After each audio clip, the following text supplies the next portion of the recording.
Naniniwala si DPWH Secretary Vince Dizon na malalakas ang nakalap nilang ebidensya laban sa mga akusadong opisyal ng pamahalaang sangkot sa umano'y substandard na flood control project sa Oriental Mindoro na nagkakahalaga ng nasa 289.5 million pesos.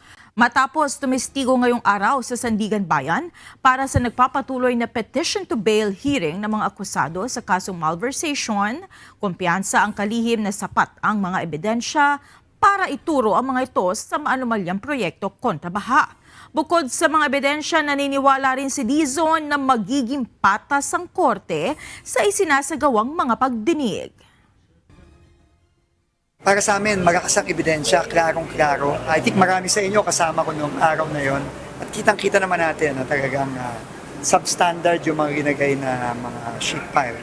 So, may kumpiyansa tayo sa ating justice system, may kumpiyansa tayo sa Sandigan Bayan na talagang mapapatunayan na talagang substandard yung proyekto at nagkakunsyabahan ang SunWest, ni former Congressman Zaldico at mga taga-DPWH para gumawa ng isang substandard na project para nakawin ang pera ng mga kababayan natin.